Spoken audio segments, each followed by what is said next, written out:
United States Senator Steve Daines of the great state of Montana. Hello, Senator. Welcome back to the Hugh Hewitt Show. Glad to join you, Hugh.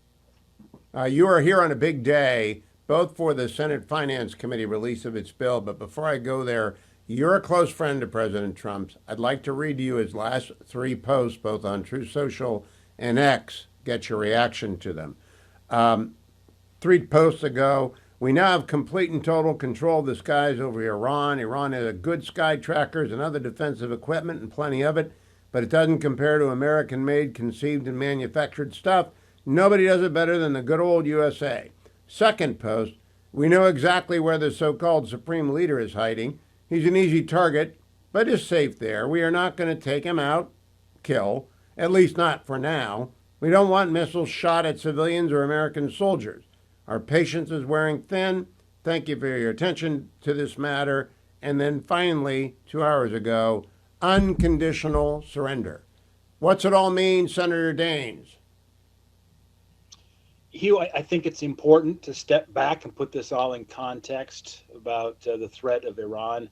I remember my first visit with Bibi Netanyahu in Jerusalem 12 years ago, where we talked about the threat of Iran as they were seeking, even then, building centrifuges and getting to 90% levels to build a bomb. But at this moment, Hamas is disabled, Hezbollah has been neutered, the Houthis are on their heels, all, of course, proxy terror groups for Iran. One of the reasons the Israelis hesitated in striking Iran earlier was because they knew if they did, it would unleash a war with Hezbollah, Hamas, and the Houthis. Well, if you look at the sequencing, what's happened here over the course of the last 2 years, after October 7th, the Israelis went on the offensive against Hamas, against Hezbollah, and the Houthis. It gives them now a window of opportunity to do what they need to do, and that is destroy Iran's nuclear capabilities. And that starts with their command and control in terms of leadership, as well as nuclear scientists. They've been very methodical about the approach.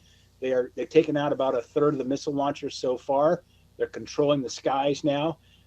That allows them to really tee up the final act, which is going to be to destroy, with probably some deep kind of penetrating ordnance, their nuclear capabilities at places like Fordo and so forth. So I applaud what the Israelis are doing. I stand firmly with them. I'm thankful for President Trump's bold, decisive, and strong leadership as we're standing side by side with Israel. And let's not forget, this is a regime that had a plot to assassinate President Trump. They've killed hundreds of U.S. soldiers. They refer to us as the Great Satan and Israel as the Little Satan. If Israel didn't get this done now, it's just a matter of time before the Iranian regime would strike Israel with a nuclear bomb at some point, and eventually the United States. This has to be done. I'm glad it's being taken care of. So, Senator Daines, though, do you believe American planes will be in the air over Iran to assist Israel in the destruction of Fordo and other sites? Yeah, I mean, that's something that'll be up to the president, certainly working with our military leaders and thinking that through. But obviously, we stand closely with Israel, and I think they'll have to make a decision here. That'll be President Trump's decision to make. I am confident if you look at the leadership, the strong and bold, decisive leaders, this back to the old President Reagan playbook, peace through strength, combined with, by the way, a great ambassador in Israel named Mike Huckabee representing us there. I'm confident they'll make the right decision. Whether or not U.S. planes are going to be involved, I don't know. That's up to the commander-in-chief. I will say I have complete confidence in President Trump and his team in doing the right thing. All right, now I want to turn to the one big beautiful bill because Chairman Crapo and your committee released its version of it today. There are a lot of questions about what's in, what's not. Let me start with what gores my ox. The House gave us a 23% pass-through for small businesses. Your committee took it down to 20%. Why, and is that just a negotiating maneuver? Well, let's keep in mind the primary principle and goal of the Republicans on the Senate Finance Committee were to take what was passed in 2017 and make it permanent. That was our operating principle. 20% was what was passed in 2017. The one thing we could have done better back in 17 was to make it permanent. I told the president that 2 weeks ago. When you kind of go back and look at what we could have done better, we should not have put an 8-year sunset on that bill. That's for pass-throughs. By the way, Hugh, if you go back to 2017, it was two of us, Ron Johnson and myself, who locked arms and said, we're not going to pass this bill unless pass-throughs are addressed. So that whole 199A 20% discount that takes pass-through rates, top rates below 30%, about 29%, to get them kind of in that 20-something range, because we got C-Corps at 21%, was something that we fought for and got passed. So to answer your question, I think we're going to start to take a look at some things they did with some of these pass-through workarounds with the states and so forth. We're going to try to minimize some of those issues and come back to the 20%. The bottom line is, I think the net tax paid after we modify some of the other workarounds with the states will take us about to where we were back in 17. That's always been our goal. Now, my response to that as a small businessman, my entire media empire employs 8 people, Senator, so it's not a big media empire. The whole thing is there's been a lot of inflation since the president's first tax bill, and the 20% to the 23% would have made it easier for small businesses to grow and invest. I leave that with you. Let's move on to, Well, you've got some I got one colleagues. other point though. One other point on that, Hugh. One thing I fought hard for, and we got it done. In fact, I had to have a discussion with the White House here 2 weeks ago, was to get permanence on capital expensing and R&D expensing at 100%. So keep in mind, instead of looking at maybe one provision of the bill, step back and look at the fact that capital will be expensed at 100%, R&D at 100%, interest and EBITDA at 100%. That also will be contributing factors to lowering the overall tax liability and incentivizing the right behavior, growth. I did like research. that. I did like that. Yeah, I we're did supposed not to get like. this to I'm be a retired lawyer. I'm a retired lawyer, so I did not like the workaround for law firms. But let's leave that aside. Let's talk now about the recalcitrant members of the caucus on the Senate and then your House. You've got Josh Hawley, who's concerned about Medicaid. Ron Johnson concerned about spending. Rand Paul's not going to vote for it. Have you lost anyone else besides that with the Finance Committee bill? Well, I think right now it's down to member negotiations with Senator Hawley, with Senator Johnson. I mean, Ron Johnson, a dear friend of mine. We just have maybe a little different view about this bill. I think, frankly, the change we made in the Senate, some additional revisions certainly on Medicaid to really go after the abuse, the fraud that's been going on in Medicaid. This makes the bill even better than it was from what we got from the House. But I think at this point, there's a handful of members right now that are expressing some concerns. We can lose 3. If we lose 4, we've got a problem. 3 takes us to 50-50. You bring J.D. Vance in, and we break the tie. I would guess when the dust all settles, Hugh, that when this bill does pass, and it will pass, it'll be probably with 50+1. That's just the way reconciliation bills tend to pass. When the Democrats had control, Kamala Harris broke all the ties. I'm guessing it'll probably be J.D. Vance breaking the tie here for us as well. I'm okay with that. Now, the next question, we got 2 minutes. The House is dug in on doubling or tripling the SALT cap. It doesn't go up at all in your bill. Is that just negotiation positioning? Well, I think we're going to give them 10,000 on that. So they're asking for a $40,000 SALT exemption. There's going to be negotiation there. I think you got to step back and look at that's a $350 billion provision. It's a very expensive provision. And frankly, most of us in the Senate don't like the idea that red states are subsidizing high tax blue states. That's why they have to have this big SALT deduction.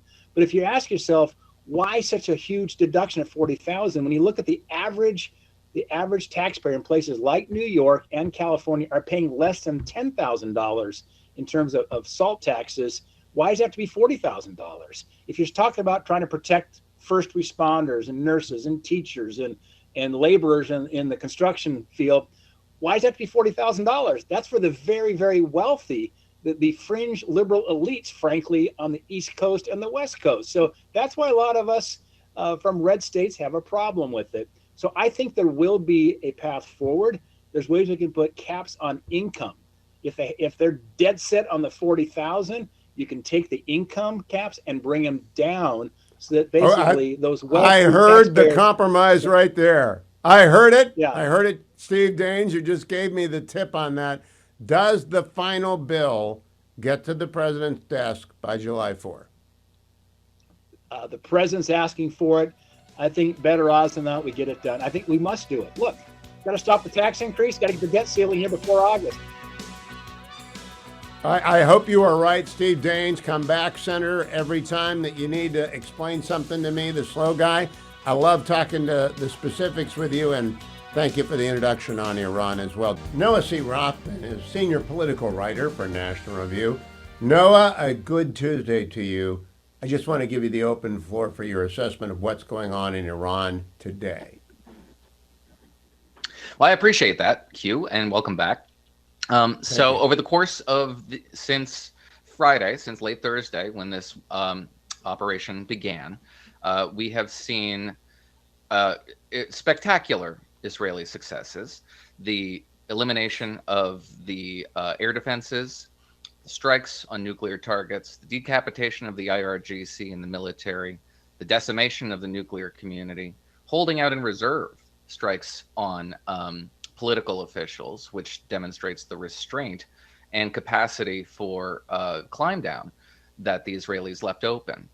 And what we have seen from Iran, while lethal, has been also demonstrating the degree to which Israel has mastered and penetrated Iranian networks. They get off these missiles if they're lucky enough to launch one of these missiles, and they're targeted and destroyed. Iran retains a significant stockpile of ballistic missiles, but it needs the launchers to get them off, and the launchers keep getting targeted. We've seen significant competence to a degree that has threatened the integrity of the regime. I don't think a lot of people saw that coming, but we've started to now wonder if the regime itself is teetering. And what do we see from Washington? What do we see anytime an American partner demonstrates a degree of technical proficiency, adroitness on the battlefield, and daring do? Oh, woe is me. Worries about the uncertainty that will flow from these dramatic events. We saw it after the pager attacks on Hezbollah. Oh, how will Iran react? They will launch so many ballistic missiles at Israel, we'll be dragged into a war, won't we? And they retaliated, but it wasn't anything like what was anticipated. Oh, woe is me. The Ukrainians have targeted Russian strategic bombers. We've destabilized the nuclear deterrent, right? Maybe, but what we actually did was demonstrate how morally superior the Ukrainians are, how tactically proficient the Ukrainians are, and the extent to which they have penetrated Russian intelligence networks, which should give us security in the degree to which we're capable of picking our partners. And now this, what happens if the Iranian regime were to collapse? Well, a lot of unintended consequences could follow, not all of them great. But we could also experience a world in which the locus of terror, this evil regime that has destabilized this region, targeted Americans for death since 1979, killed hundreds of American soldiers on the battlefields of Iraq, executed terror plots inside the United States, etc., etc., etc. The source of all these casus belli might be gone. And guess what? A better future could await us on the other side of that event. Just as the collapse of the Assad regime in Syria was welcomed with a lot of apprehension, and it turned out that was pretty unfounded apprehension from the West's perspective, so too would be the collapse of the Iranian regime. I find the prospects for a better day after that vastly outweigh the fear that we should have about instability in the former Islamic Republic. I agree with you on every point, Noah. Now I want your assessment of President Trump's most recent two posts. A couple hours ago, he posted, "We know exactly where the so-called supreme leader is hiding. He is an easy target, but is safe there. We are not going to take him out, kill, at least not for now. We don't want missiles shot at civilians or American soldiers. Our patience is wearing thin. Thank you for your attention to this matter." And then 2 hours ago, all in caps, "unconditional surrender!" exclamation point. What's he mean? Oh. Well, so for the first one, we had some reports. I don't think the president himself confirmed them. We had some reports that the Trump administration talked the Israelis down from executing strikes on the supreme leader. It's a complicated prospect. He's a political leader as well as a religious leader of the Shia sect, and that could be frustrating for our regional initiatives. Nevertheless, the president seems to have, if that was his instinct several days ago, it seems less his instinct now. He seems to be taking a lot less advice from the people in his orbit who are afraid of American hegemony, who are afraid of the exercise of application of U.S. military power abroad, an extroverted presence on the world stage. An unconditional surrender closes off, at least for the time being, a negotiated solution to this conflict. The Iranians have been suing for peace. They want to get back to the negotiating table. They don't want to give us any additional concessions. They have made no indication that they want to dismantle their enrichment program. And if they did, I wouldn't take them at face value. This is a mendacious regime that regards having a nuclear weapon as a core to its survival, as events over the last weekend probably demonstrate the correctness of. Nevertheless, they believe that it is a core national interest to have a nuclear weapon, and they will not give it up voluntarily. And Donald Trump has closed off that avenue, which leaves only one other avenue for the United States to pursue. Now, no, I'm old enough to remember the Weinberger Doctrine, which was go in hard for a specific event, go out.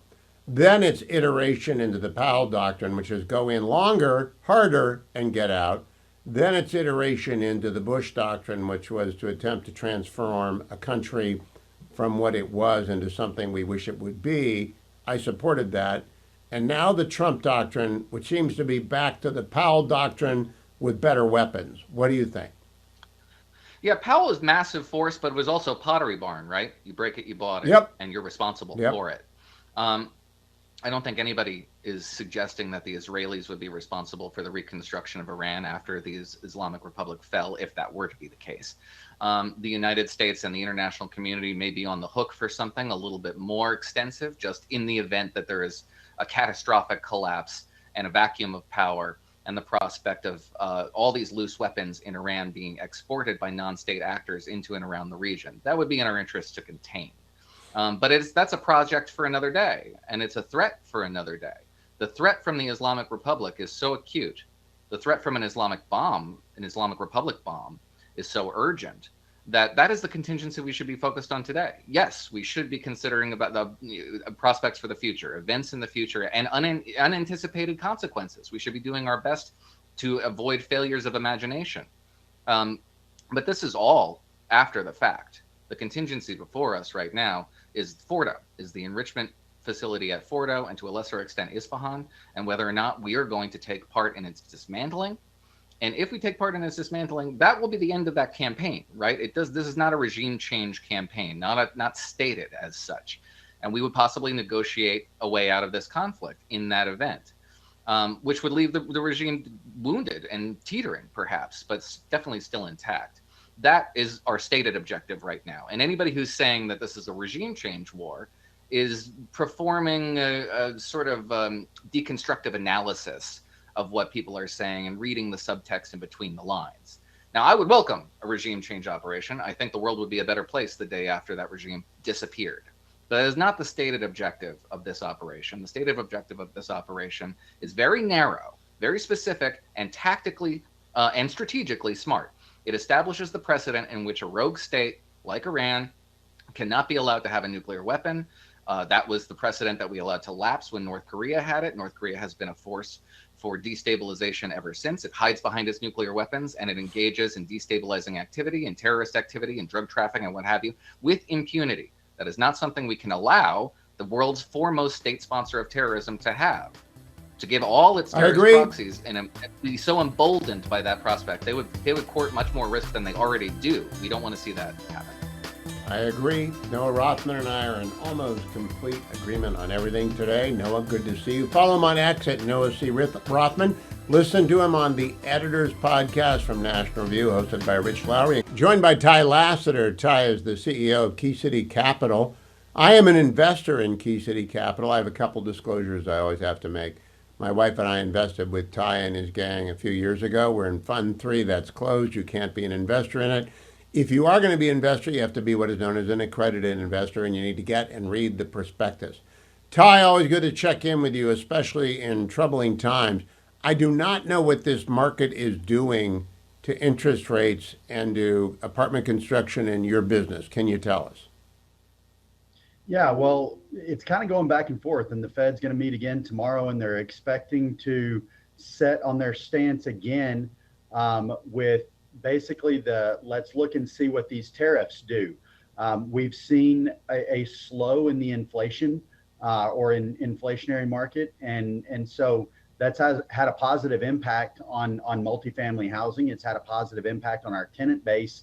However, we're still facing with what is the Fed going to do with interest rates, and I think they're sitting here toying with what's going to be the outcome of these tariffs, and then you mix that with the global crisis that's going on in the Middle East right now, and everything that's going on there. And so I think we're still going to see some inflation tick back up. But at the end of the day, how I always say is how you change is how you succeed. And so we're constantly looking at new opportunities within our business on how we can change our opportunities, how we can approach these apartment investments differently to still generate those 4 keys to wealth that we focus on for our investors, which is cash flow, appreciation, equity, and then specifically the tax advantages that come with real estate.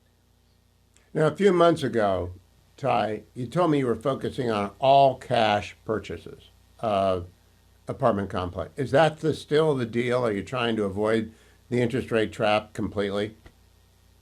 That's absolutely the focus right now. We've got one asset right now. We're bringing in $5 million right now for that asset. We're at about 3.8. So we've got a small window to go that will probably close out here at the end of June.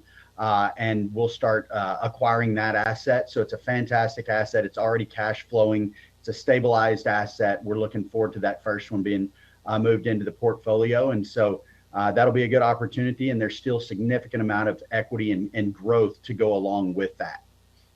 And so when you say, is that just one asset in the new fund? And how long does the new fund have to stay open, Ty? No, that's a good question. I actually had that question from an investor or one of our newest investors last week. So we typically, when we buy an asset, we're focusing on, it's a 5-year business plan. We may hit a little bit earlier than that. It may be a little bit longer, but when we buy an asset, we've got a 5-year business plan in place that allows us to really go in and take advantage of bringing that property up to market rate, adding the value that we're able to add early on, then hold it for a year or two, letting it catch up to the market appreciation that we're seeing in the marketplace around that asset. And then we go to market with it in the 5th year. And like I said, that can be a little bit earlier. It can be a little bit longer, but 5 years is kind of the sweet spot for us. Now, is the current fund almost done as well as the current asset acquisition? The current fund is not almost done. We're doing it asset by asset. And so haven't targeted the next asset yet. So it'll be a little bit of time before we jump into that. So the focus right now is this asset that we're bringing in. We need $5 million for it. We're at 3.8 million. So we've got a little bit over $1 million left. I know I have 4 prospective investors that are jumping in that are interested. And so we'll be closing that out probably by the end of June, and then we'll start targeting our next asset. So Ty, we got 1 minute, but explain to me, what's the difference between buying an asset with investors and buying it into a fund? Absolutely. So a single asset has typically single asset exposure, single asset risk. Buying it into a fund, we buy that first asset, then we get a second asset and a third asset. Each investor that comes in, especially the ones that come in early on, they have diversification across all of those assets. So some of them outperform others, and it de-risks and de-leverages the rest of the assets in that portfolio.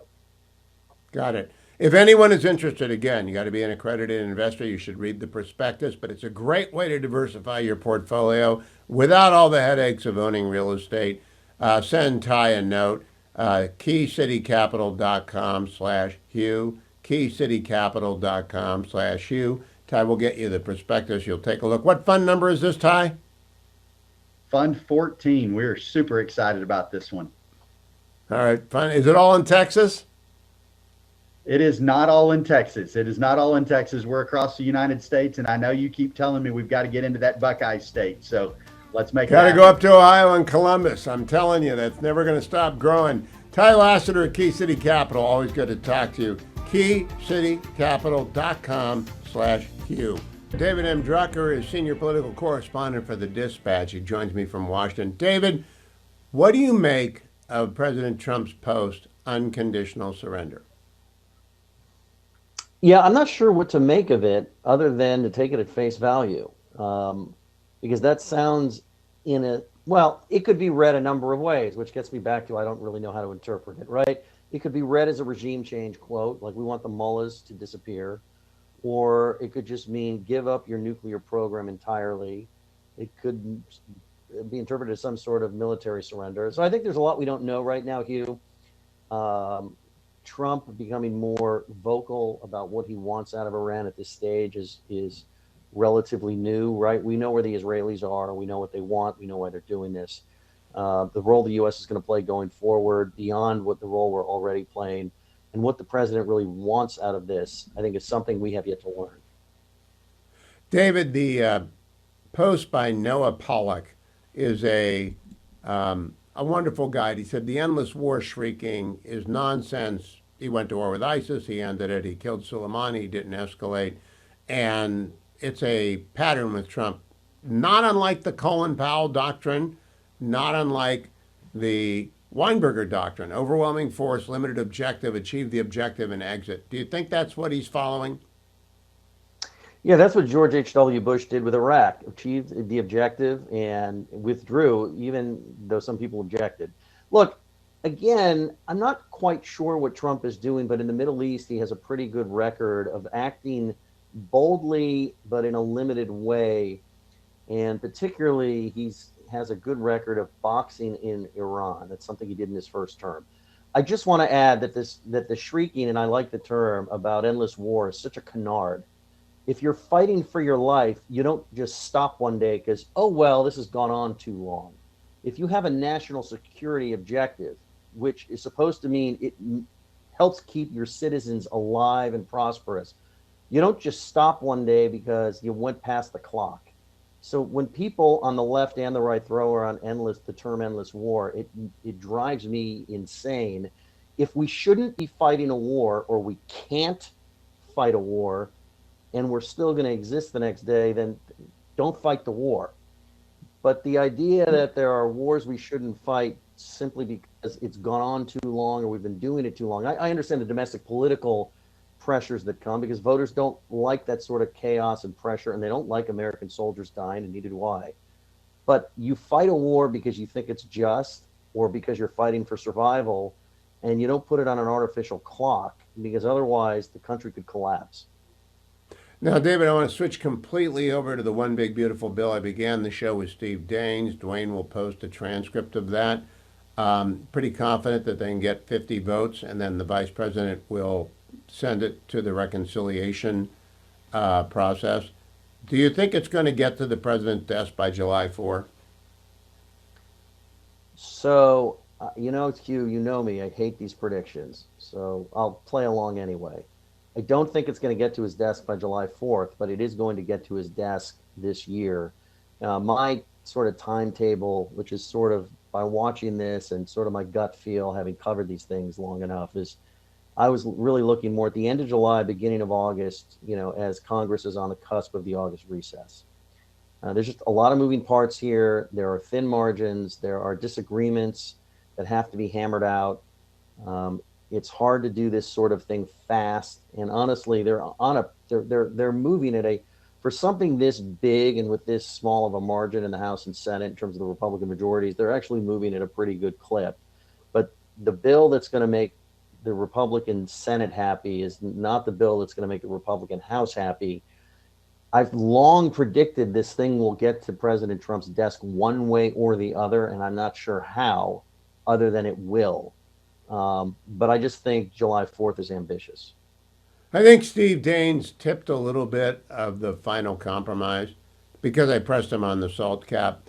He said, look, we're not going to do 40 grand, or at least we're not going to do 40 grand for people who are making more than $150,000 or $200,000 a year. So a cap on the SALT hike would make a lot of sense to me. Does it make sense to you?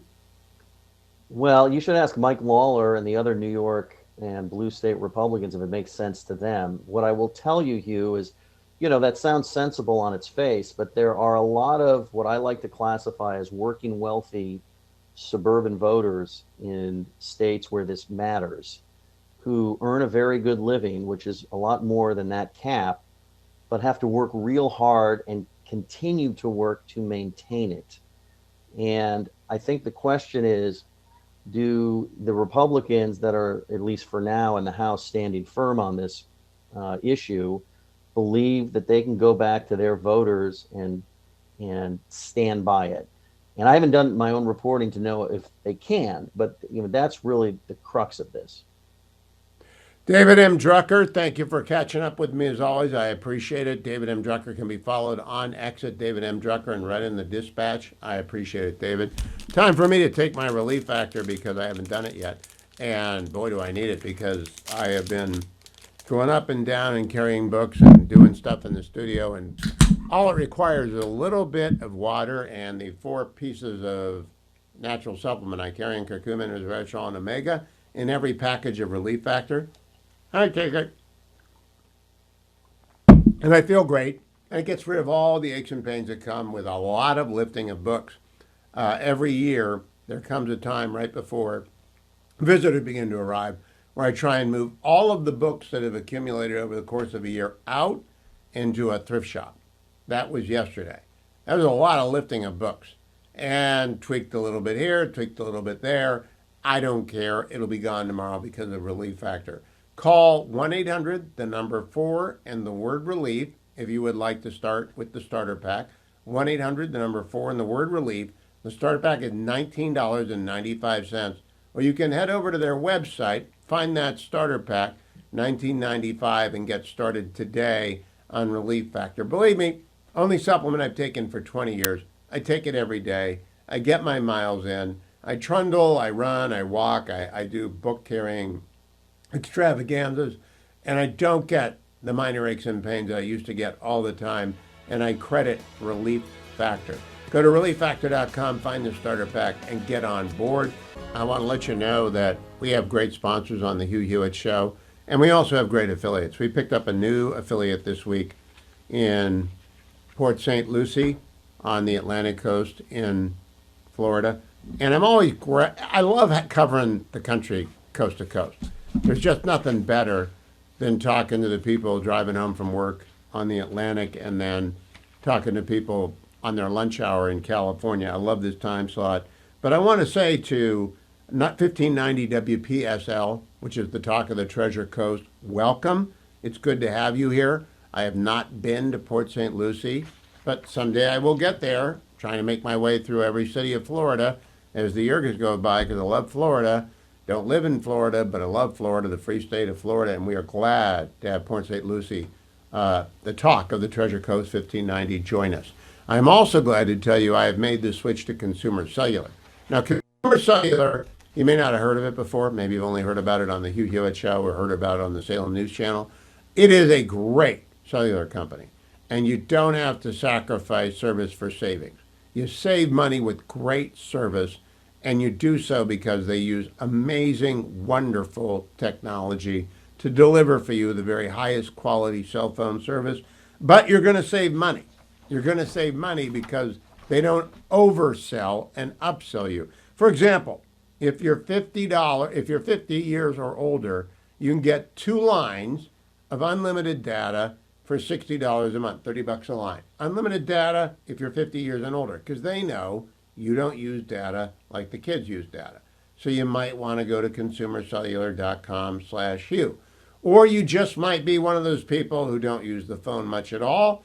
You call your brother or your sister or your wife or your spouse occasionally, but generally you're not a phone person.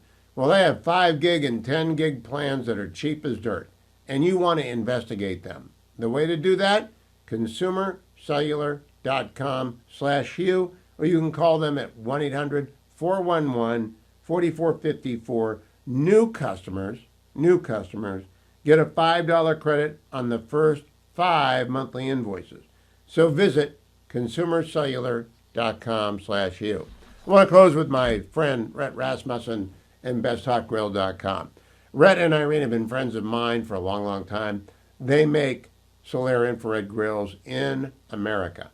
They're the best grill made in America, the best grill, period. And they will heat from 0 to 1,000 degrees in 3 minutes.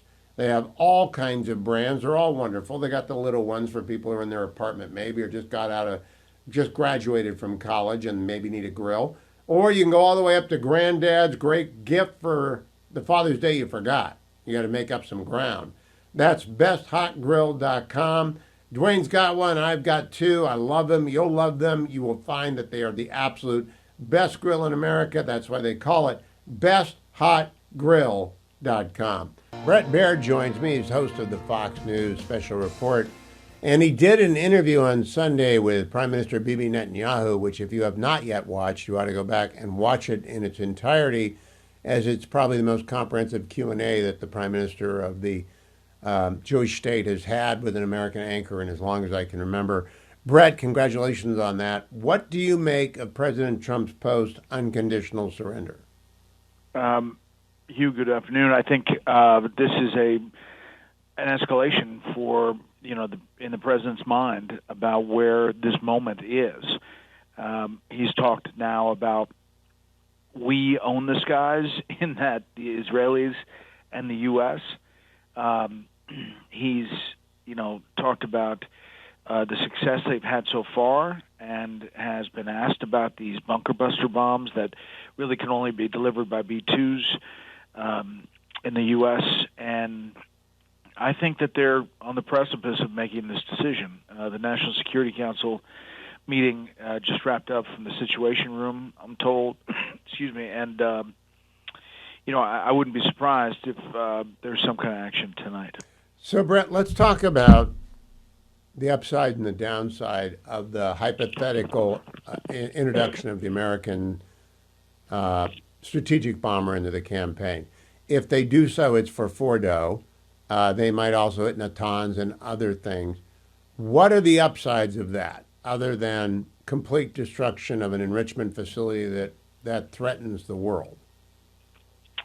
Well, the upside is the ability to do such significant damage to Iran's nuclear program that getting back on track would not be easy. Getting back to the ability to make a nuclear bomb would be very difficult. I think you're right to say Fordow and Natanz, but also Isfahan, which is another facility that really holds and stores the enriched uranium. And again, these places are a half mile underneath a stone, mountain, and they need what the U.S. could do. The downside to get there is what comes next. Does this lead to regime change? Without the nuclear, threat and the program itself, there may be an effort to overthrow the Iran's supreme leader and the leadership. And how close are we into all of that? I think there are real questions there. Two other risks that you didn't detail I want to ask you about. I asked Amit Segal about this yesterday, and I talked to a couple other people on the air about it yesterday, Michael Oren. One, do they fear any involvement in the support of Iran from China or Russia? Have you heard any worries about that, Brett Baer? Yeah, I have heard worries about that. And, Russia clearly helped them get some of the surface-to-air missiles back on track after the October Israeli raid that took out a lot of those SAMs. But they've been taken out again. And to what extent Russia helps, to what extent China helps, clearly they're helping with the economic front in purchasing Iranian oil and Russian oil. But I think they're more directly helping with military equipment as well. You don't anticipate, I don't anticipate, but I want to ask you, North Koreans showed up in Russia at the Kursk salient. Do you imagine that North Koreans are going to end up in Iran? I don't think so. I don't think it was a good experience with Russia either. It was sort of a killing field for a lot of their folks. Right. And I don't sense that North Korea is in this game. The other thing, Hugh, is that it is a tactical, the whole thing is shifting. The fact that Syria opened up its airspace to shoot down Iranian missiles, rockets, and drones is quite a change from the Yes. Syrian leadership. One last risk before I go to the upping of the ante that Prime Minister Netanyahu engaged in yesterday in a press conference in Hebrew. But the last risk I've heard referred to is that we could have a Chernobyl on our hand if we're not careful. Have you talked to any American specialists about this, Brett Baer?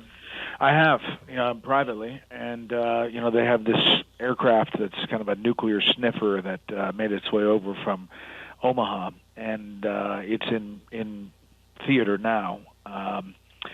One of the concerns is what's the fallout, and what does that mean? How far does it go? If you hit down into Isfahan and you actually strike the enriched uranium, what's the fallout to that? That's a big question. So people are thinking through that. That's a good thing to know. So Amit Segal posted earlier today that in last night's press conference, the Prime Minister upped the ante, saying that it's not only a nuclear program, they've got to wipe out the ballistic missile program, and they have to wipe out the ability of Iran to resupply its proxies. That last one is very ambiguous. The second one isn't. Do you think the United States will join in that campaign? We already have, in a sense. We've been taking out the Houthis, not completely, but definitely degraded their capabilities in Yemen with a series of strikes. I think that's possible that they would go along those lines as well. I've heard that the Israelis have been really effective taking out, it's really interesting, the trucks that move the missiles from the storage to the launch. There's only so many of those, and they've been taking out those trucks, and Iran has not been able to fire all that it wants to fire. The Israelis are on the ground, and they have a lot of intelligence that is pretty remarkable. And I wouldn't be surprised if we see some other things. And in the words of the U.S. ambassador, the Israeli ambassador to the U.S., we have more rabbits up our sleeve. Brett Baer, we have used the term shock and awe in 2003 when we invaded Iraq, and in 2001. This really is shock and awe.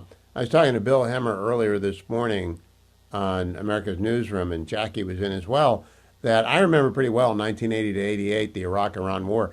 I believe, I'd have to go back and check the details, Iraq got 5 bombing missions over Tehran, period, and that no country could establish aerial superiority. And in fact, both countries kind of gave up except for the occasional bombing run over something or other. It was a ground war fought with 1 million casualties and 500,000 dead. It was not this kind of war.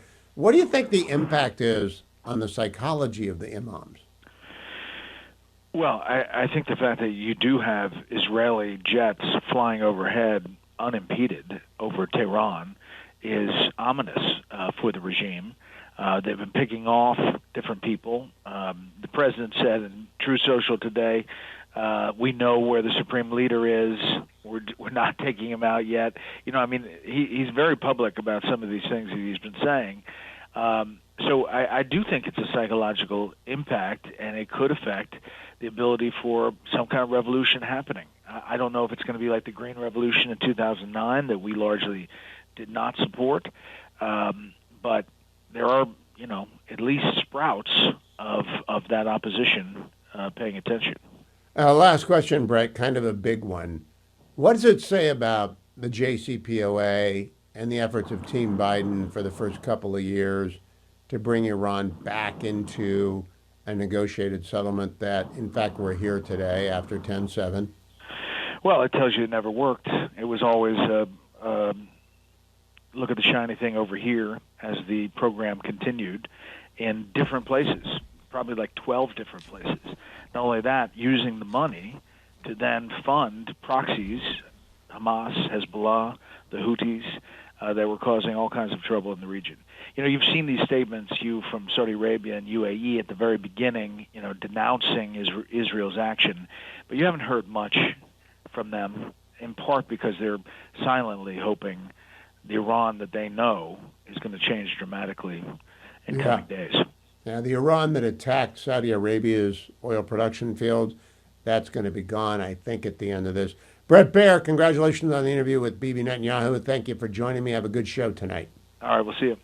All right. I want to remind everyone, this is the time of year that we allow Angel Tree to sponsor a campaign to our listeners and our viewers on the Salem News Channel to participate in Angel Tree camps. Now, Angel Tree camps are amazing. They're only for children whose mom and or whose dad are in jail. And there are tens and thousands and hundreds of thousands of such kids. They want to go to camp too. Kids like to go to camp. I can still tell you about Camp Notre Dame in Erie, Pennsylvania. I know exactly what they're going to do for a couple of weeks, and they love it. And if you will help out, I would deeply appreciate it. You can call Angel Tree at 888-206-2764, 888-206-2764, 888-206-2764, or go to HughHewitt.com. The banner is at the top. Just hit that banner. $200 sends one more kid to camp. Change a life. 29. And then he proceeded to consolidate power. The interim government that had been left behind by the Shah, by Shapur Bakhtiar, was overthrown. A series of successive governments were overthrown. Eventually, a plebiscite that was rigged was held, and the plebiscite installed Islamic rule, Sharia rule. And since that time, it's been a dictatorship. Ayatollah Khomeini was the supreme leader. All decisions went to him. Every decision from every level went to him until he died. And when he died, the Ayatollah Khomeini, who is currently the dictator, replaced him. Handpicked successor. There have been two men. That's him. If you're watching on the Salem News Channel, that's Khomeini. Khomeini has been in power for more than 30 years. Every single decision of consequence made in Iran is made by him. There has never been a reformer element. There has never been part of the Iranian government that was for liberalization. They have always pretended that there are two parties in Iran, but every candidate who stands for election, whenever they elect their parliament, the name of which I can never pronounce, Majilis, I'm not sure, their parliament is elected at regular intervals, but the Supreme Leader's Judicial Council, which he picks, tosses off candidates they don't like. It's all men, by the way, no women. There are some women in certain positions of authority, but not many, and they're all veiled. And they have the Basij, and they have the IRGC, and they have the Iranian army, the military. Those are three distinct things.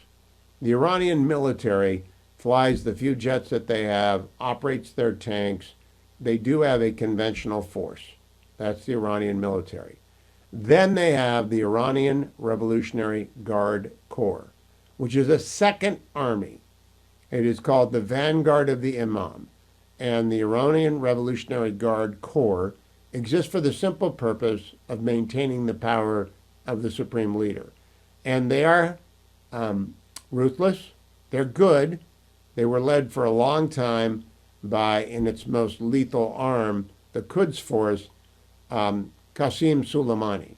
Soleimani was the most charismatic general and strategist in Iran. He was very close to Khomeini, the supreme leader. Soleimani led the Quds Force. That's their expeditionary, their Marine Corps. And so the Quds Force is part of the IRGC, not part of the regular army. And the Quds Force is the one that operated to save Bashar Assad when his regime was almost toppled, thereby making possible the genocide that occurred in Syria.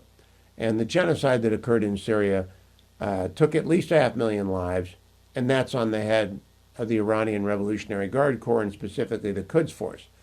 Donald Trump ordered Soleimani killed when he returned to Iraq in January of 2000 for the express purpose of leading attacks on American bases there.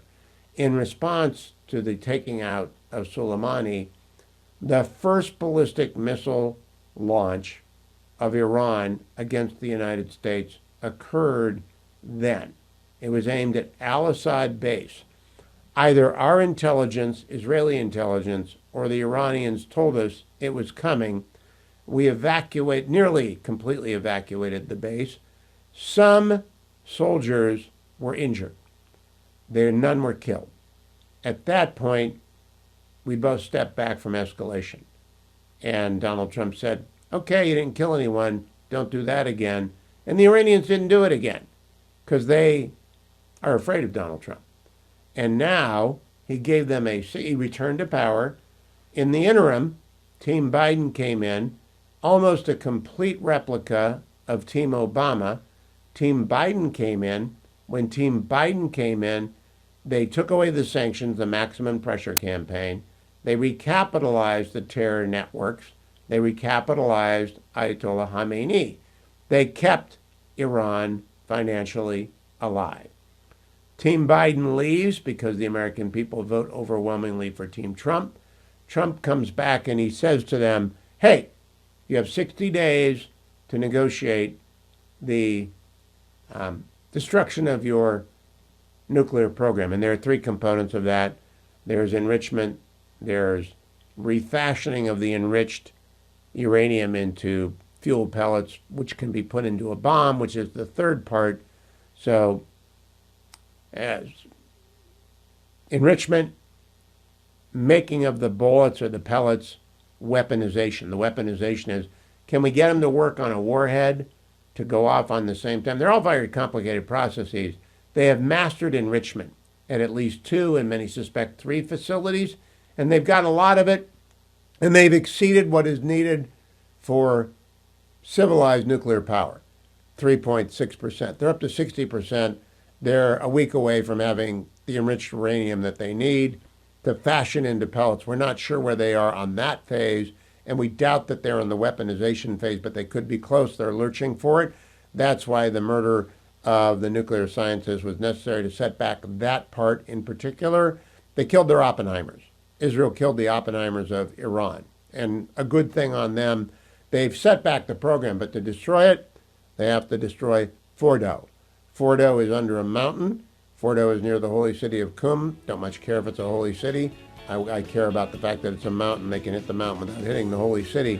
But they do have to worry about the release of uranium.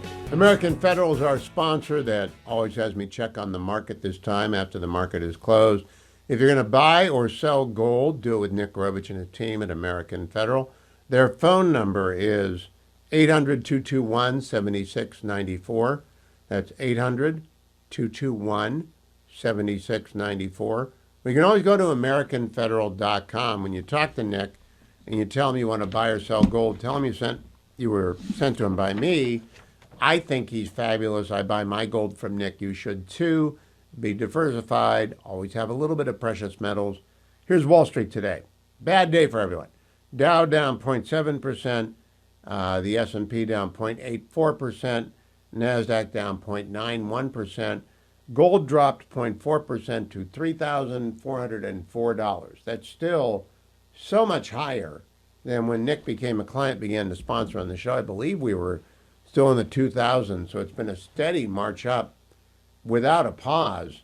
I can remember probably 2 months ago, Nick sending me an email saying he thought he would hang it around 3,000, maybe go up to 3,200. It's at $3,400 an ounce. And the world's not getting more stable. So that's why I have gold. It's basically runaway money. It's last-ditch money. It's money. Gold always holds its value. For the past 100 years, gold more than kept pace with inflation. Past performance, no prediction of future success. But a well-balanced portfolio will have some precious metals. Now, some of you like to speculate in gold, and I suppose Nick can do that for you as well. I don't. I think you buy it and forget it. Leave it, lock it in your safety deposit box. Don't leave gold at home. And add a little bit every year or every month or every quarter, whatever you feel best at. Dollar cost averaging is, again, basic math 101, basic finance 101. But American Federal, transparent, truthful, been doing it for 43 years. You can trust Nick Rovich. Once again, that number is 800-221-7694.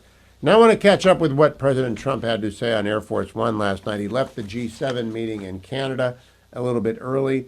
Here's his first comment when he was asked by one of the reporters on the plane, do you want Iran to negotiate? Cut number 1. Are you open to negotiating with the Iranians right now, or do you want to wait? I don't know. I've been negotiating. I told them to do the deal. They should have done the deal. The cities have been blown to pieces and lost a lot of people. They should have done the deal. I told them, do the deal. So I don't know. I'm not too much in a mood to negotiate now. They did not do the deal, and he's not interested in sitting down with them now. Whether or not the B-2s are in the air tonight, we will see. Cut number 2 on the gaggle. Tulsi Gabbard.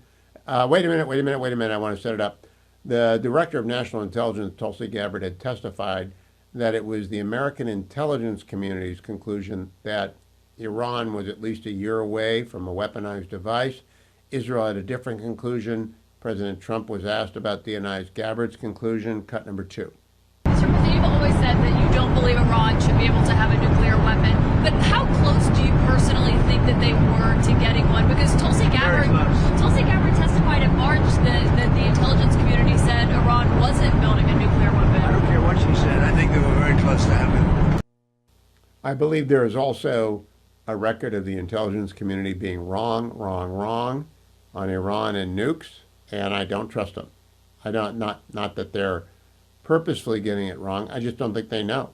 Cut number 3, Donald Trump talking about does he want a ceasefire negotiation now? Cut number 3. What specifically is better than a ceasefire? What are you looking for here?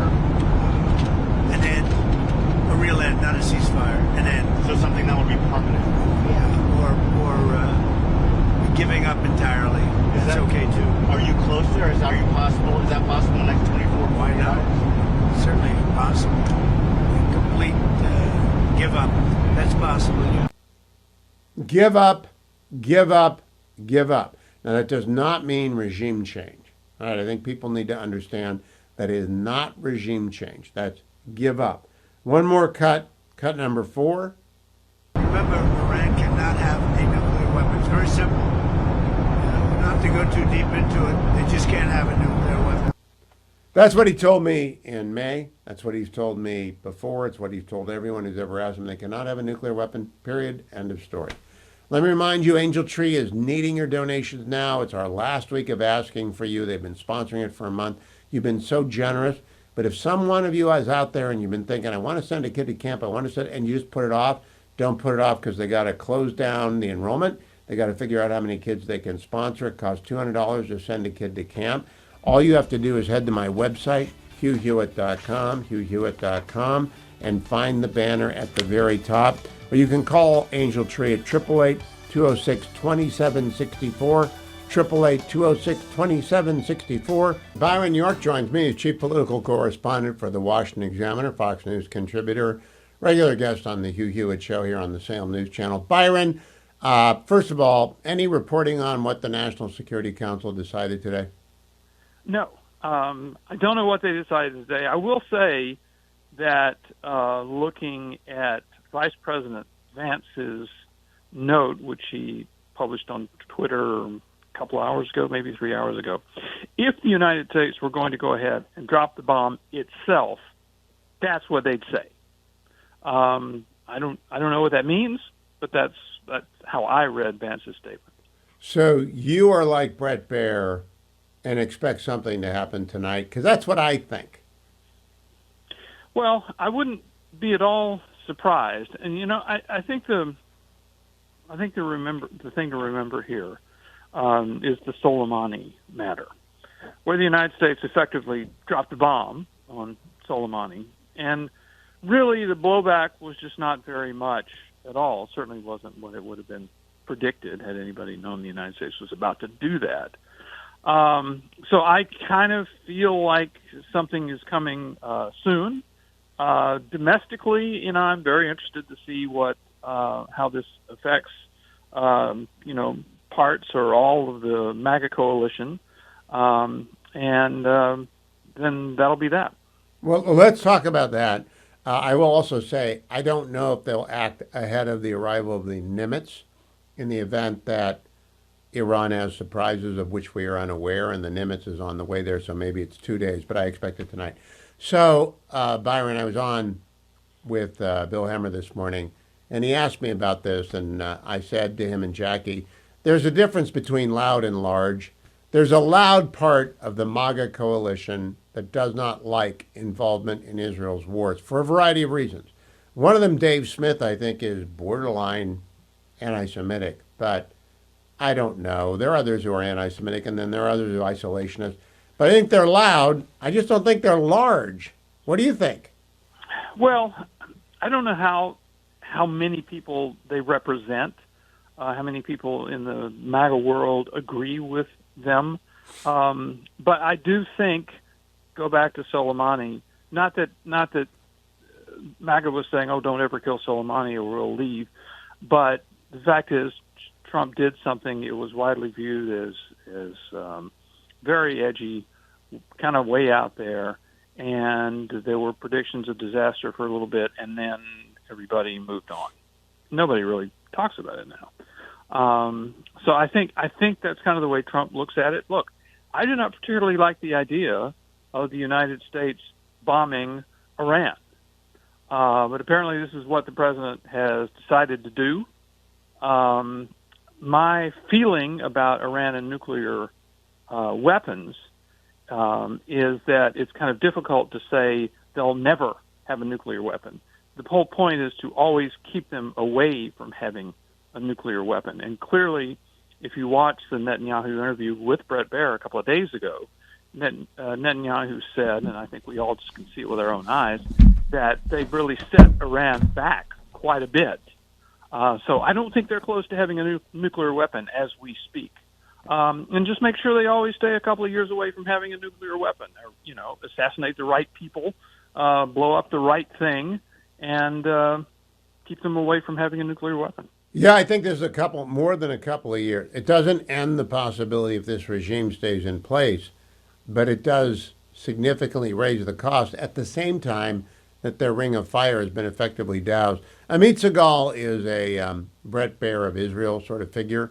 He posted earlier today that Netanyahu gave a press conference yesterday in which he upped the ante. First is the nuclear program, second ballistics, third proxies. Amit went on to say, this means Israel's raised the stakes on this matter. We're not just demanding a nuclear deal or missile program oversight, but also fixing Obama's 2015 agreement. Big mistake. If Iran funnels time and money to Hezbollah, Houthis, and Hamas, we will have a terrible result. What do you think of that, Byron? Well, do you want the United States to be the military muscle behind that? No. I don't either. And, the case is being made that this Fordo thing, this deep underground research facility thing, is a very special case in which the United States and the United States alone has this bunker-busting technology, and so they have to use it. Although I will have to say, I mean, the Israelis have shown incredible resourcefulness in dealing with their enemies since October 7th. I mean, I think we all would agree that the beeper thing was just amazing. And so you almost want to say to the Israelis, well, you figure something out. You've shown great resourcefulness so far. But I certainly don't want the United States providing the military muscle to carry out the list of goals that you just listed. No, neither do I. But I do think I would not object if Israel did. I don't care if their campaign goes on for weeks. And if their campaign goes on for weeks and it leads to a general upset among the people of Iran. One of the things that happened today, Byron, I don't know if you noticed that the Iranian central bank collapsed. It was shut down, interdicted completely. So everyone's out of money all of a sudden in Iran. That can't be good for stability. No, that's really that's extremely bad for stability. But as far as Israel's a sovereign nation. They can do what they want, and I think they need to do what they feel like they got to do. So I have not objected, to what all they're doing. Now they faced international opposition to some of the things they've done. There are people who think they've gone overboard or went too far in Gaza to basically flatten the place. But they felt like they had to do this in response to October 7th. So they're a sovereign nation. They do what they want to do, and I don't think the United States should be in the position of trying to tie their hands or tell them they can't do something. On the other hand, I don't think the United States should be in a position of providing the military strength to do what they want to do. With the exception of Fordo, I agree with you. And there might be a couple of other underground bunkers about which we, too, journalists, are not aware. We'll find out. Byron York, thank you for joining me. Follow Byron on X at Byron York. The Crown Prince of Iran. He is the son of the late Shah of Iran. He's never, of course, been in the throne of the Shah because he and his father went into exile at the same time. Posted this on X an hour ago. My fellow countrymen, the Islamic Republic has reached its end and is in the process of collapsing. Khamenei, like a frightened rat, has gone into hiding underground, has lost control of the situation. What has begun is irreversible. The future is bright, and together we will pass through this sharp turn in history. In these difficult days, my heart is with all the defenseless citizens who have been harmed and have fallen victim to Khamenei's warmongering and delusions. For years, I have tried to prevent our homeland from being consumed by the fire of war. The end of the Islamic Republic is the end of its 46-year war against the Iranian nation. Now, neither Israel nor the United States is calling for regime change, but there have been many attempts by the population to rise up. They have been slaughtered by the Iranian Revolutionary Guard Corps and by the Basij. I think things might be a little bit different this time in terms of American support for it. We will see. Let me talk to you about AndrewandTodd.com. They are a bank with Sierra Pacific Mortgage. They're one of our sponsors. AndrewandTodd.com do a daily reminder that if you're going to buy a house, do it with professionals. You need to borrow money. AndrewandTodd.com did my loan when I moved back to the Beltway in 2016. And they did Dwayne's loan when he bought a new home. They've done loans for people throughout the Salem News Network and Salem Media for so long I can't even remember. But you need to call them first at 888-888-1172, 888-888-1172. AndrewandTodd.com. Andrew Del Rey has been in this. I've been my friend for 25 years. Todd Avakian for half as long, and they've been doing this for a combined 50 years. They are trustworthy. They will get you the best loan, the best rate. If you're a veteran, no money down. If you're a first-time home buyer, you might be able to use FHA. If you're a senior citizen, a reverse mortgage. AndrewandTodd.com. 888-888-1172. Call them today if you're thinking about buying a house. If you have to move, definitely call them. And this is Relief Factor. I took it in hour 1. I remind you in hours 2 and 3, especially for our new affiliate in St. Port Lucie. I've done that. I've been pronouncing it in the Spanish way. St. Port Lucie, down there on the Atlantic coast. I'm a Relief Factor nut. I love it. It's the only supplement I've taken for more than 20 years. It's icarian and curcumin, resveratrol, and omega, the 4 natural ingredients that help your body's anti-inflammatory system kick in, get strong. And I do my trundling. I get my miles in. I try and get at least 20 a week, sometimes 30 a week. Try and get a 10K in a week. It's my way of staying active and staying healthy. And I encourage you to do the same thing, whether it's 100 feet today and 100 yards tomorrow, and add 10% every day. You'll soon be up there doing your miles and feeling better. And Relief Factor will make sure you don't get the minor aches and pains. Call them. 1-800, the number 4 and the word relief. 1-800, the word number 4 and the word relief. Or go to their website and find the special starter pack $19.95 offer at relieffactor.com, relieffactor.com. I'm so pleased, we're lucky actually, that Admiral Mark Montgomery, retired United States Navy, is able to join us because Admiral Montgomery has commanded a carrier strike group. He's also a senior fellow at the Foundation for Defense of Democracies. Admiral, welcome back. Good to see you. Hey, thank you for having me, Hugh. Admiral, what is on the mind of the commander of the Nimitz tonight and the admiral who's in charge of that strike group? What's he going into, or she? So the Nimitz strike group is joining the Vincent strike group. It was going to originally replace it. Its transit through the Western Pacific was accelerated so it could get here. Look, these are two carrier strike groups. They bring between them probably 8 F-35 and F-18 squadrons.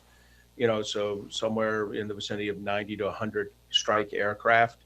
That's a strong capability or capacity. I still suspect they are not the primary tools at President Trump's fingertips. I think the primary tool at his fingertips remains a B-2 with some very specific munitions to handle the problem at hand.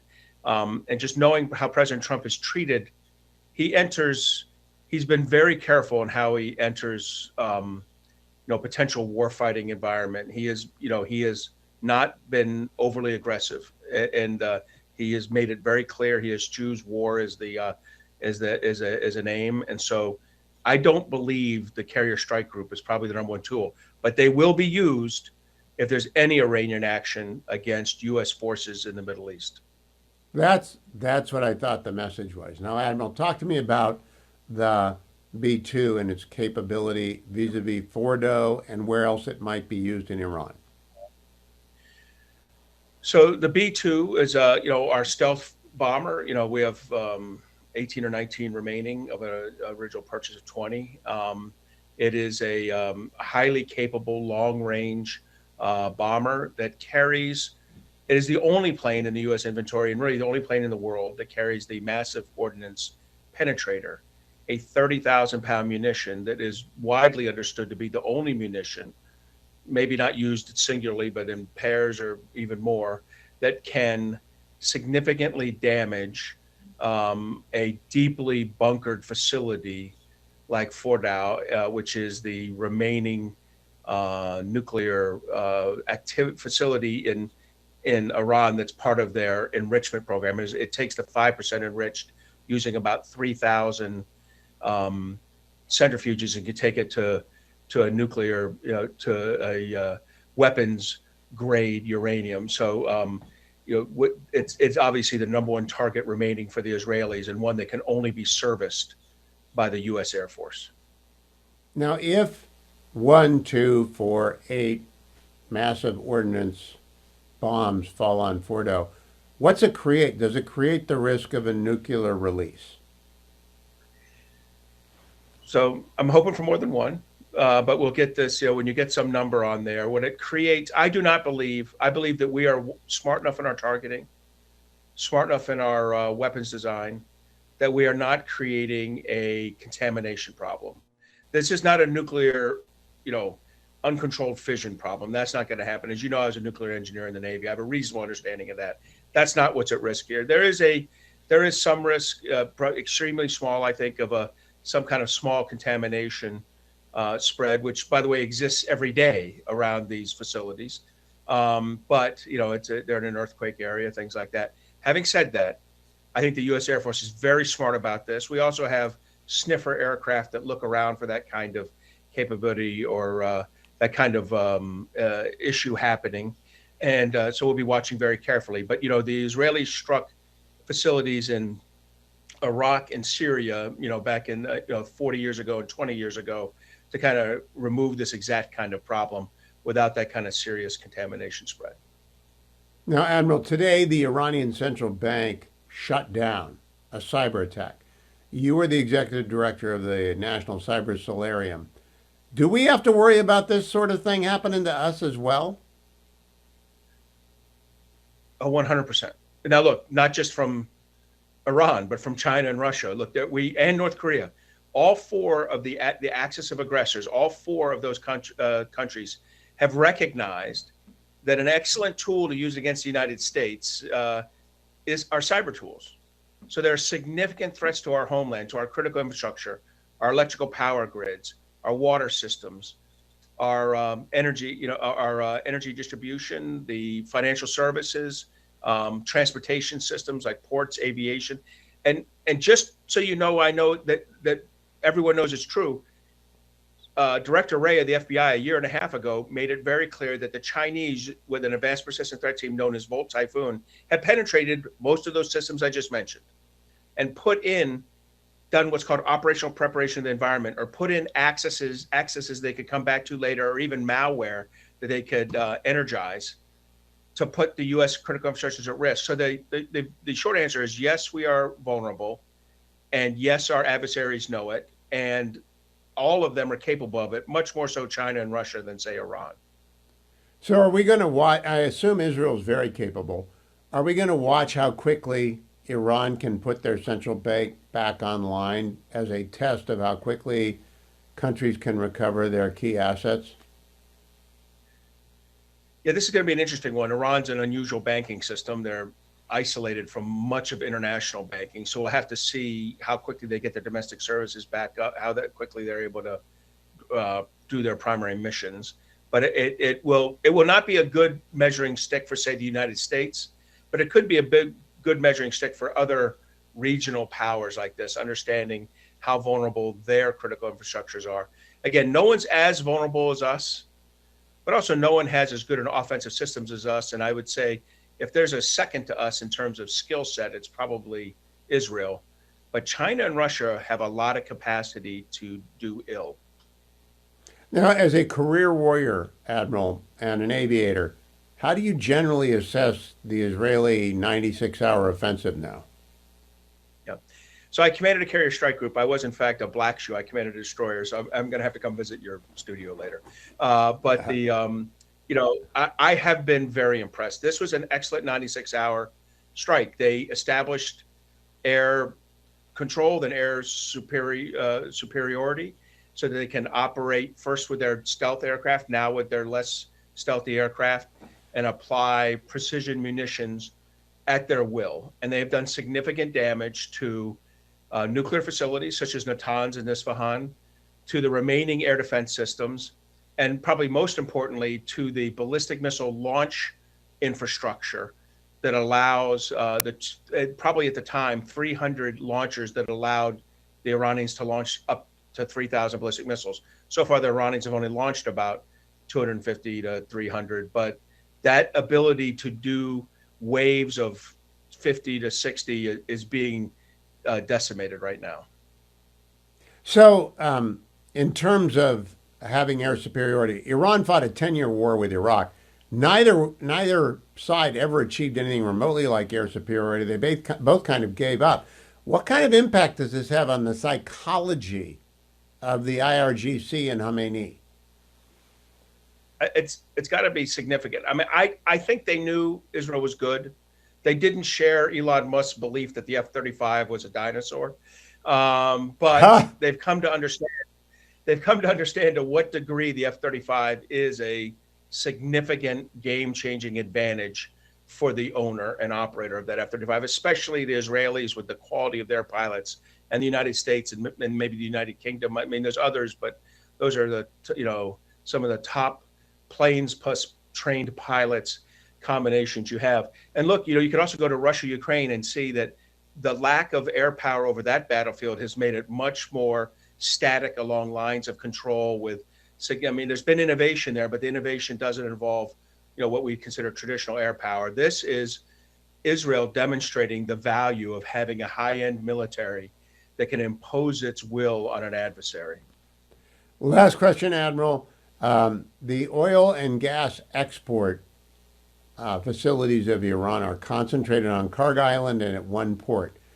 What do you think the Israelis are thinking about that target set? So it's interesting. I think you've probably read that there were some domestic facilities that are used for domestic distribution, particularly for the military, that have been struck in Iran. However, the export hasn't.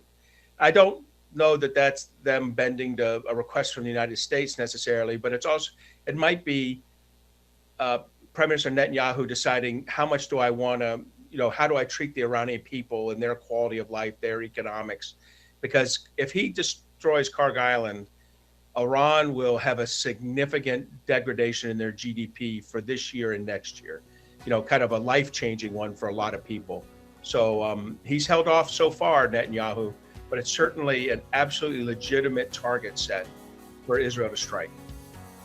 Admiral Mark Montgomery, retired United States Navy from the Foundation for the Defense of Democracies. Thank you for joining me. A special welcome to our new audience on Port St. Lucie, the talk of the Treasure Coast, AM 1590, WPSL. So glad to have you. Love Florida, love the free state of Florida, love your governor, love everything about it.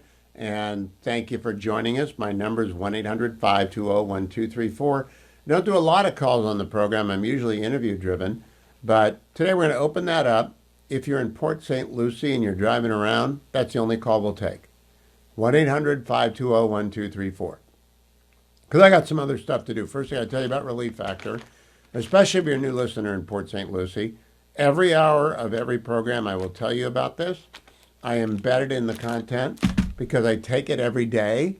I really believe in the product. It's the only supplement I advertise, the only supplement I allow to be part of my personal endorsement.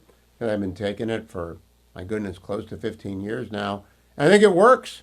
It works wonderfully well. 7 out of 10 people who order Relief Factor stay with it for years and years and years and years because they like the results.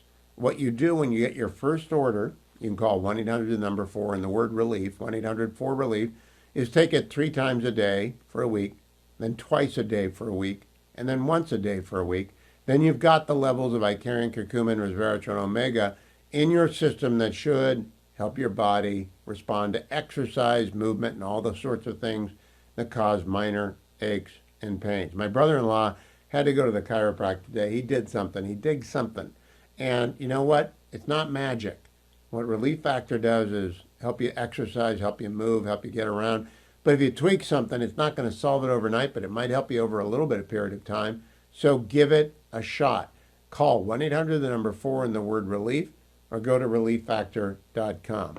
Once again, Port St. Lucie, 1-800-520-1234. We're only going to take calls from you.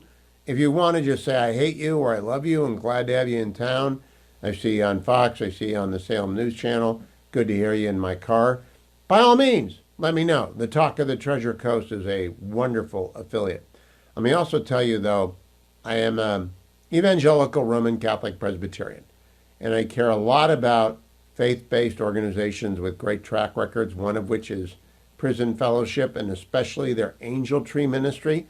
Angel Tree sponsors every summer a campaign across all of Salem Media's many platforms to ask you to please donate to make sure one more kid can go to camp. Costs $200 to scholarship a child to camp. $200. That's all. I'm asking you to please consider making that contribution today, and to do so knowing that you're going to change a child's life. The best way to do it is to go to hughhewitt.com, hughhewitt.com. That's my website. We have over there, Dwayne has already transcribed and posted the transcript of my interview earlier today with Senator Steve Daines about the big, beautiful bill. But if you want to call in a donation, and it doesn't have to be $200, that's just one full scholarship. If you want to call in a donation, 888-206-2764. 888-206-2764. I thank you in advance for your generosity. Now I want to go to, I was on Sean and Hannity's show last night talking about sanctuary cities, which is a hot button for me, all right? It's an anti-rule of law designation. So Sean asked me what I thought about it. Here's what I said, cut number 7. I think if you designate your city, Sean, as a sanctuary city, you are going to draw a disproportionate number of the millions of people who came in over the open border under Joe Biden. They're going to go, if they have any freedom of movement at all, they're going to head to the cities that proclaim themselves to be sanctuary cities. I lived in Southern California for almost 30 years, and illegals have been a part of the population there forever, and people get used to it. But when you get a flood, a tide, that number of people coming in, city services are stressed. And if the president directs ICE to go to where the cities have declared themselves to be sanctuary, he is sending ICE where they can be most efficient and find the most criminal illegal aliens and get them out of the country. I applaud him for doing that. Those who are suggesting that it is a ridiculous political payback are not paying attention to the folks who decided to declare themselves sanctuaries. That's it. It's simply that simple for me. Now, I also showed up on Fox this morning. I'll be on Laura Ingraham tonight, Brian Kilmeade sitting in. But I was on Fox this morning with Bill Hemmer and Jackie Heinrich, and we were talking about Iran. Let's go and play a little bit of that. Cut number 8. Hugh Hewitt's a Fox News contributor. Hugh, good morning to you. You write this: there was a lot of news, but only one story that history will focus on. Go ahead and explain that, and how best do we assess the strategy thus far on behalf of Netanyahu and by extension, Donald Trump? Yes, good morning, Hugh. Yeah, good morning, and good morning, Jackie. I think the context is important. Israel has unleashed a shock and awe campaign, the likes of which Iran has never experienced. The last war that Iran was in was 1980 to 1988 with Iraq. I believe the Iraqi Air Force managed to get to Tehran 5 times or less in the first weeks of that war. Air superiority was never achieved by either side. It went on for 8 years, but the air war didn't matter. Israel has air dominance, and they are methodically going after and destroying everything. President Trump has allowed this to happen. He greenlit this. He was masterful in his ambiguity last week, though he dropped a few breadcrumbs if people were paying attention along the course of last week, indicating he thought the negotiations were going to fail. He gave Iran 60 days. He said it again and again. He said it to me. He may have said it to you, Bill. He said it to everyone. They will not be allowed to have a nuke. And as they made their rush, which began in November after his election, Netanyahu began the planning.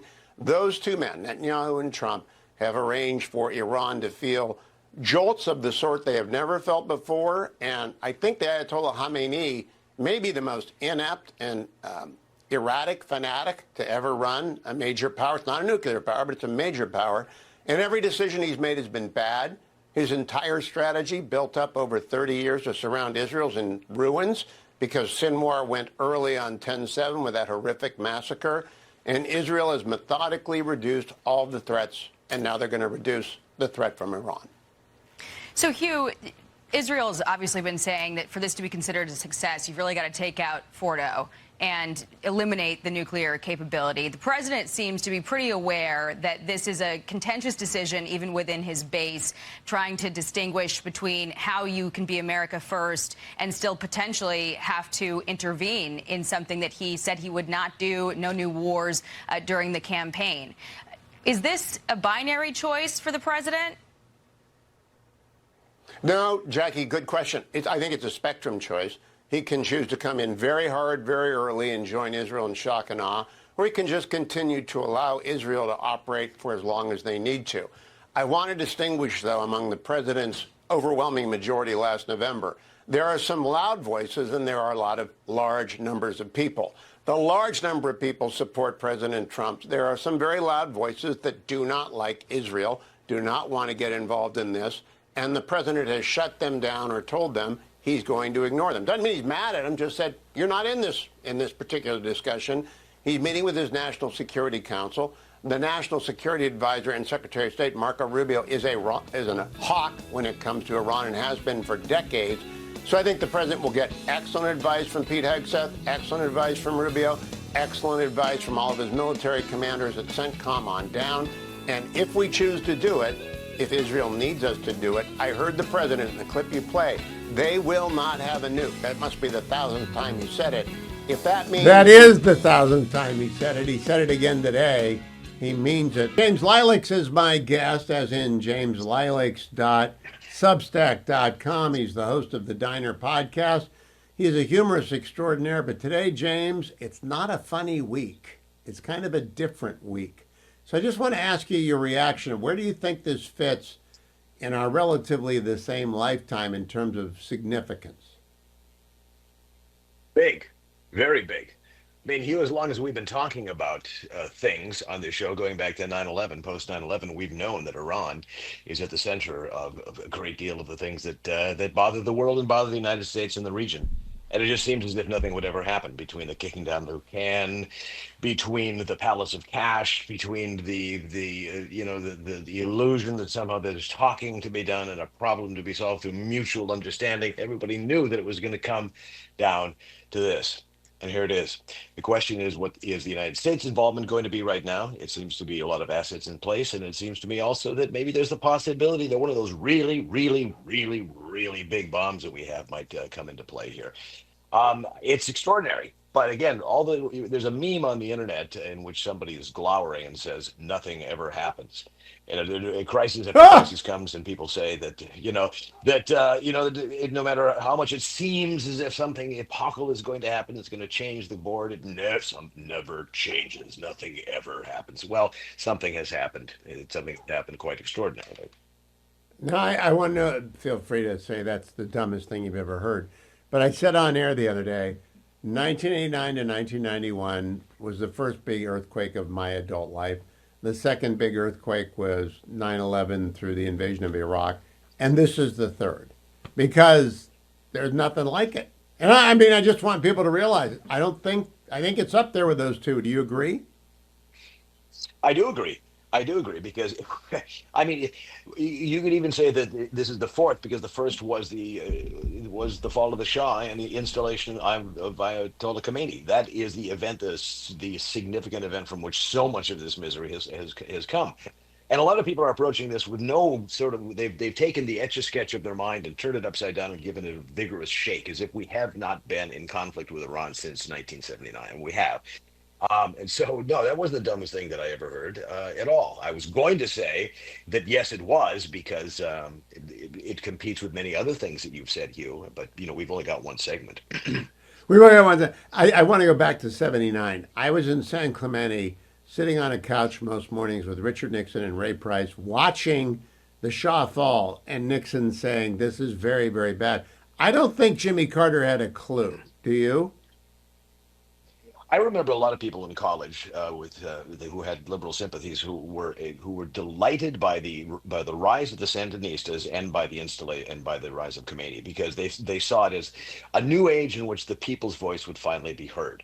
And it's very strange that something that is the very definition of an illiberal regime that is immune to change because it is based on old laws that go back to the 16th, 15th, 16th centuries, that they regarded this as an improvement on the Shah. And the Shah had been demonized, as we know, correctly in some ways, incorrectly in others. But he was regarded as a force, a malevolent sort of quasi Hitler force. And now had come the voice of the people.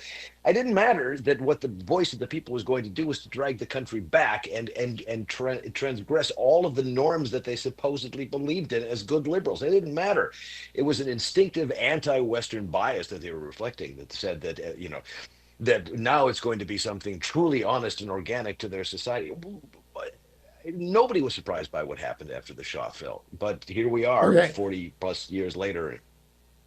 I want to ask, Go on. what does the developments of the 5 days tell you about Trump, about Biden, and about Obama?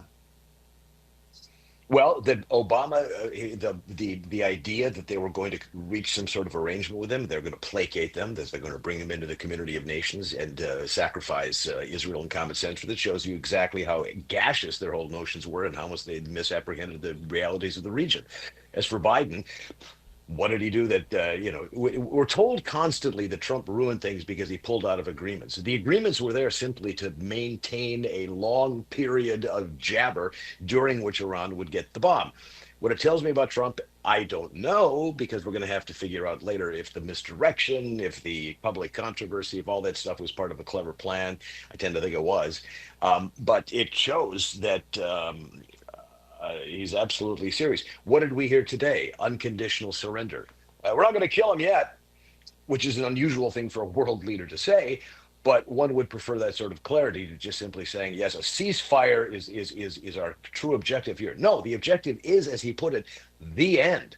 Now, you can take the end to mean Iranian nuclear ambitions or the end to the Iranian religious state. We'll see. I tend to think that he's happy with both of them. And I don't think he's going to get in way of the latter, but I also don't think he's going to push it. It'll be up to the people of Iran. What about, James, the very noisy, very loud, but I think relatively small group of MAGA adherents who are really down on the president for this? Yeah, okay. He's not getting. Here we go. He's just like the rest. He's getting us involved in foreign wars. First of all, there's no boots on the ground. Secondly, this is not a surprise from anybody who smoked, the Soleimani back at the beginning of 2020. It shouldn't be a surprise to anybody who saw what he did in the fight against ISIS, or there's a couple others in there. It was not a protracted, endless. Houthis, right? The Houthis. 6 weeks of throwing some lead, and they seem to be quiet now in the Gulf. This isn't a case of another endless war. This is extremely targeted. And what's more, it's not as though we're doing the bidding for Israel, as an awful people ought to say. Israel seems to be carrying its weight in this regard, and we're helping on an ally that is the only liberal state in the area in which any of these people would want to go live in. So yeah, there's a lot of that. But there's a lot of wish projection on Donald Trump from people in all kinds of directions, and just pay attention to what he does, not so much what he Jim, says. I got to ask you. James, I got to ask you. Jim, the assassinations in Minnesota. I could not have expected assassinations in any state less. How shocked were you? Yeah. Very, as a matter of fact, but yet not. I mean, a lot of people are saying this is the end of Minnesota innocence, and I tend to think that died an awful long time ago, when probably the corpse was dug up and set on fire in 2020 in the riots when my city burned. But we can't learn much from individual political violence, because it's usually done by people who are got their own little thing going on in their brain that they're responding to. Minnesota is different, but it was different before this happened, alas. James Lilacs, thank you. Follow him at jameslilacs.substack.com. All things Lilacs at lilacs.com, including The Diner, his excellent podcast. That's the music for Dwayne's World, the podcast Dwayne puts out twice a week. It also is the music that cues me to remind people about myphdweightloss.com. 864-644-1900. That's 864-644-1900. Because Dwayne lost 50 pounds 2.5 years ago, kept it off, even though he's had many temptations because the Angels are terrible, and he tends to have stress eating when the Angels are terrible. But you haven't done that. No, I haven't. I have not watched the Angels very much this season at all. Only because, the news cycle is all consuming. The news cycle is a little bit busy. Are you taping at Dwayne's World today? We are. Jim Talent's going to be on, and by the time we tape the podcast for tomorrow, it would not surprise me if there's something going on around Fordo. I don't know if you saw the news just a minute or two ago. There was a 15-missile volley that just came inbound, and they were all intercepted. Part of one that got intercepted, debris fell just outside of Jerusalem, and apparently there's some kind of a little mini fire that got started. But there's another round, so you can just feel it. There's going to be a big blow coming. They've got 60 fighter planes over western Iran right now, and they may be going further. Yeah. I think if they have a major strike on civilians, Karg Island is toast. But that would only be if they killed a lot of people. I think Trump's going to ask tonight. I don't know why I think that, but I just intuit that he's going to act tonight. You with me on that? That's my spidey sense. I think by the time we actually tape the podcast, it's going to be go time. Okay, we will find out. I pray for our B-2 bombers and the crews that are maintaining them. They're not small objects. Aim be true. But they are stealthy, and they're very hard to detect. And if Iran shoots at them and hits them, oh my goodness, that would be bad. And if they shoot at our troops like they did at al-Assad in 2020, we did not hesitate to take out Ali Khamenei. Soleimani. And I don't think we would hesitate to take out Ali Khamenei if one American soldier's hair on his head or her head is injured. Yep. So one more time on myphdweightloss.com, 864-644-1900. That's 864-644-1900. Thank you, Dwayne. I do also want to close the program by saying to St. Port Lucie, we love you. What's that, Dwayne? Port St. Lucie. It's going to be very hard for me. I'm not good with names. Clearly. You think? Port St. Lucie, we love you, and I want to hear from you tomorrow. Nobody called on 1590, the Talk of the Treasure Coast, but I will get through to you, and you'll eventually call me from Port St. Lucie, and Dwayne will stop giving me the wrong name in my ear. That's the reason I say, I've had 3 variations thus far of Port St. Lucie. It's a lot to write on your... The day's still young, too. The day's still young. I got another minute.